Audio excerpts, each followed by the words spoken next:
اللہ جل سبحانہ کی حمد و ثنا کے بعد جو خالق کائنات بھی ہے اور مالک کائنات بھی ہے، جو کچھ اس نے چاہا وہی ہو کر رہا، جو وہ چاہتا ہے وہی ہوتا ہے، اور جو وہ چاہے گا وہی ہو کر رہے گا۔ بے پناہ درود اور بے پناہ سلام بے حد محبتوں، عقیدتوں، الفتوں کے گجرے نچھاور ہوں حضور نبی رحمت، شفیع امت، رسول اکرم، نبی محترم احمد مجتبیٰ محمد الرسول اللہ صلی اللہ علیہ وآلہ وسلم کی ذات والا تبار پر، آپ کی پاکیزہ اور ستھری آل پر، اور آپ کے چنے ہوئے جملہ اصحاب پر، عالی مرتبت، عزت مآب، عالی جناب سامعین و حاضرین کرام، آج کے جمعہ کے خطبے کا موضوع ولادت باسعادت ہے۔ اسی سے متعلق قرآن و حدیث کی روشنی میں چند باتیں آپ کے گوش گزار کرنے کی صحیح کروں گا۔ اللہ تعالیٰ کی بارگاہ میں دعا ہے کہ اللہ تعالیٰ میری زبان پر کلمت الحق جاری فرمائے۔ کائنات میں سب سے بڑی جو اللہ تعالیٰ کی نعمت ہے، نعمتیں تو بڑی ہیں، بندہ ان کو شمار کرنا چاہے تو شمار نہیں کر سکتا،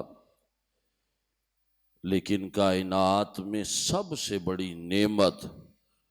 اللہ تعالیٰ نے جو عطا فرمائی ہے، وہ امت محمدیہ کو اللہ تعالیٰ نے ہمارے نبی علیہ السلام کی صورت میں عطا فرمائی ہے۔ آپ علیہ السلام کا ذکر اور چرچا پہلے کی کتابوں میں بھی موجود ہے، اور قرآن نے کہا وَأَمَّا بِنِعْمَةِ رَبِّكَ فَحَدِّثْ، اور اپنے رب کی نعمتوں کا خوب چرچا کرو۔ جب اللہ کی کوئی نعمت ملے تو پھر اس پر اللہ تعالیٰ کا شکر بھی ادا کرنا چاہیے، اور اس کے ساتھ ساتھ اس نعمت کا چرچا بھی کرنا چاہیے۔ رحمت دو عالم صلی اللہ علیہ وآلہ وسلم کے اس دنیا میں تشریف لانے سے پہلے ایک نہیں بلکہ 12 انبیاء کرام علیہم السلام کی تعداد موجود ہے، جنہوں نے یہ دعا کی تھی کہ باری تعالیٰ وہ امت ہمیں عطا فرما دے، یا پھر یہ کہا کہ باری تعالیٰ ہمیں آخری امت میں تو داخل فرما دے۔ حضرت آدم علیہ السلام کا جب آخری وقت قریب آیا تو آپ نے اپنے بیٹے حضرت شیس علیہ السلام کو بلایا اور ان سے یہ کہا، اے شیس علیہ السلام، میں آپ کو ایک وصیت کرتا ہوں، اور وہ وصیت یہ ہے کہ آپ اپنے لوگوں کو آخری نبی علیہ السلام کے بارے میں بتائیے گا، اور آخری نبی علیہ السلام پر درود بھی پڑھتے رہیے گا۔ حضرت شیس علیہ السلام نے عرض کی، اے والد گرامی، وہ آخری نبی کون ہیں؟ ان کا مقام اور مرتبہ آپ پر کیسے عیاں ہوا؟ تو حضرت آدم علیہ السلام نے فرمایا بیٹا، جب اللہ تعالیٰ نے مجھ میں روح پھونکی تھی اور میں نے جب آنکھیں کھولی تھی تو پھر میں نے قوائم عرش پر لا الہ الا اللہ کے ساتھ محمد الرسول اللہ لکھا ہوا دیکھا تھا۔ جنت کے پتوں پر میں نے لا الہ الا اللہ کے ساتھ محمد الرسول اللہ لکھا ہوا دیکھا۔ پھر جب مجھ سے لغزش واقع ہو گئی، مجھے زمین پر بھیج دیا گیا، سال ہا سال میں روتا رہا، میں توبہ کرتا رہا، اور کئی سالوں تک حضرت آدم علیہ السلام آسمانوں کی طرف نظر اٹھا کے نہیں دیکھتے تھے۔ پھر ایک دن خیال آیا کیوں نہ اس نبی علیہ السلام کا واسطہ دے کر رب کی بارگاہ میں توبہ کی جائے، استغفار کیا جائے۔ حضرت آدم علیہ السلام نے نبی مکرم علیہ السلام کا ذکر کیا اور عرض کی، باری تعالیٰ تیرے محبوب نبی علیہ السلام کا صدقہ میری لغزش کو معاف فرما۔ آپ نے جب آخری نبی کا واسطہ دیا ہے، اللہ تعالیٰ نے فوراً آپ کی توبہ کو قبول فرما لیا ہے۔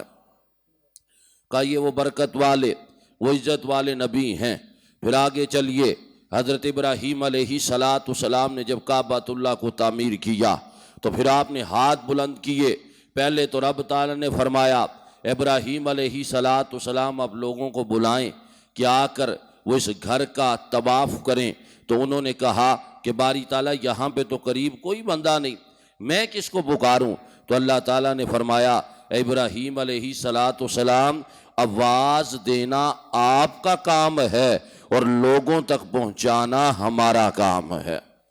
فرمایا آپ بس پکاریں، ہم لوگوں تک پہنچا دیں گے۔ تو پھر حضرت ابراہیم علیہ السلام نے اپنے ہاتھ بلند کیے، آواز تو دی ہی دی، لیکن اس کے علاوہ آپ نے یہ دعا کی ربنا وابعث فیہم رسولا، باری تعالیٰ اسے آباد کرنے کے لیے اس آخری نبی علیہ السلام کی بعثت فرما۔ پھر یہ سلسلہ آگے چلتا رہا، حضرت اسماعیل بھی حضور کا تذکرہ کرتے رہے، حضرت موسیٰ نے بھی حضور کے تذکرے کیے ہیں۔ حضرت عیسیٰ علیہ السلام جب دنیا میں تشریف لائے، آپ کے 12 حواری آپ کے پاس بیٹھے ہوئے ہیں، تو حضرت عیسیٰ علیہ السلام نے فرمایا میں تمہیں مبشرم برسول یاتی من بعد اسمہ احمد، میں تمہیں اس نبی کی خوشخبری دیتا ہوں جو میرے بعد آئے گا، ان کا نام احمد ہوگا۔ حواریوں میں سے ایک حواری اٹھا اور کہنے لگا، کیونکہ امتیوں کا یہی خیال ہوتا ہے ہمارے نبی سے بڑھ کر کسی کا مقام نہیں ہے، شاگردوں کا خیال یہی ہوتا ہے ہمارے استاد سے بڑھ کر کوئی اور نہیں ہے، مرید کا یہی خیال ہوتا ہے میرے پیر سے بڑھ کر کسی کا مقام نہیں ہے، اور کارکن کا یہی خیال ہوتا ہے میرے لیڈر سے بڑھ کر کسی کا مقام نہیں ہے۔ چنانچہ ایک حواری کھڑا ہوا، اس نے کہا اللہ کے نبی علیہ السلام کیا آخری نبی کا مقام آپ سے زیادہ ہوگا؟ پھر حضرت عیسیٰ علیہ السلام نے فرمایا آخری نبی کے مقام کی تم کیا بات کرتے ہو؟ میں عیسیٰ بن مریم یہ سمجھتا ہوں کہ وہ جو اپنے قدموں میں نالین پہنتے ہیں، اگر اس کا تسمہ بند کرنے کی سعادت ابن مریم کو مل جائے تو میں اس پر بھی شکر کروں گا کہ اللہ نے مجھے بڑا مقام عطا فرمایا ہے۔ کوئی حد ہے ان کے عروج کی، کوئی حد ہے ان کے عروج کی، بلغ العلا بکمالہ کشفت الدجی بجمالہ حسنت جمیع خصالہ صلو علیہ وآلہ۔ قطرے کو سمندر اور ذرے کو ستارہ کرتے ہیں، قطرے کو سمندر اور ذرے کو ستارہ کرتے ہیں، کونین کو خم آ جاتا ہے جب زلف سوارا کرتے ہیں، اور ذرے اس خاک کے تابندہ ستارے ہوں گے جہاں پہ نالین مصطفیٰ نے اتارے ہوں گے۔ آج نبی مکرم علیہ السلام کی ولادت باسعادت پر خوشی کا اظہار کرنا یقیناً صاحب ایمان لوگوں کا طریقہ کار ہے۔ آج کوئی پوچھے رحمت دو عالم صلی اللہ علیہ وسلم کی ولادت پر کسے خوشی کا اظہار کرنا چاہیے، تو میں کہتا ہوں ان بچیوں کو نبی مکرم علیہ السلام کی ولادت پر خوشی کا اظہار کرنا چاہیے، جن کو عرب کے معاشرے میں زندہ درگور کر دیا جاتا تھا۔ پھر ایک نہیں، سینکڑوں نہیں، ہزاروں بچیوں کو زندہ درگور کر دیا گیا۔ حضرت دہیہ کلبی رضی اللہ تعالیٰ عنہ فرماتے ہیں میں نبی مکرم صلی اللہ علیہ وآلہ وسلم کی بارگاہ میں حاضر تھا، عرب کا ایک بندہ آیا جس نے کلمہ پڑھ چکا تھا، وہ کہنے لگا اللہ کے نبی علیہ السلام ایک بات آپ کو بتانا چاہتا ہوں، میں نے ایک نہیں اپنے رشتہ داروں کی بچیوں کو بھی اور دیگر دوستوں کی بچیوں کو بھی ان کے ساتھ زندہ درگور کیا ہے، میں نے 100 بچیوں کو زندہ دفن کر دیا تھا، میری اپنی بچی بھی پیدا ہوئی، میں سفر پر تھا، مجھے پتہ نہ چلا کہ میرے گھر میں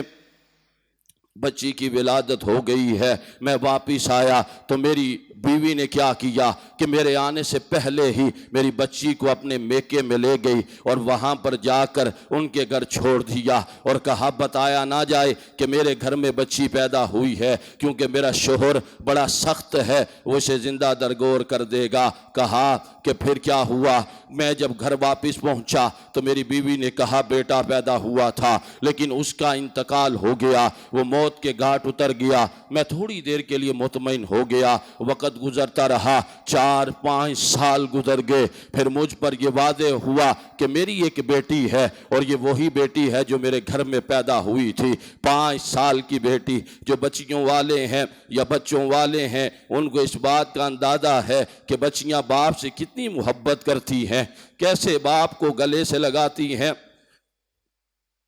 اور کیسے اپنے باپ سے محبت کا اظہار کرتی ہیں۔ حضرت دہیہ کلبی یہ کہتے ہیں، اس بندے نے یہ واقعہ سنایا، کہنے لگا پھر میں اپنے سسرال گیا، میں نے وہاں سے اپنی بچی کو ساتھ لیا اور اسے کہا بیٹا میرے ساتھ چلو، میں تمہارا باپ ہوں، میں تمہیں کچھ نہیں کہوں گا۔ بچی بڑی خوش تھی کہ میں نے اپنے باپ کو دیکھا ہے، وہ میرے ساتھ لپٹنے لگی، میرے چہرے پر بوسے لینے لگی، میرے سینے سے لپٹنے لگی۔ کہا میں نے اسے وہاں سے لیا، میں پھر اپنے گھر کی طرف نہیں آیا، میں جنگل کی طرف چلا گیا۔ وہاں پر جا کر میں نے ایک گڑھا کھودا اور وہاں پر اس بچی کو اندر ڈال دیا۔ پھر اوپر سے میں بچی باہر آنے کی کوشش کرتی تھی، میں نے اوپر سے پتھر اس کے سر پر مارا، وہ رونے لگی لیکن میں اس پر مٹی ڈالتا رہا۔ جب میں نے اس بچی کو زندہ درگور کر دیا، اس کا چہرہ ابھی بچتا تھا، میں نے اس پر اور مٹی ڈالی، یہاں تک کہ وہ مجھے بابا بابا کہہ کر پکارتی رہی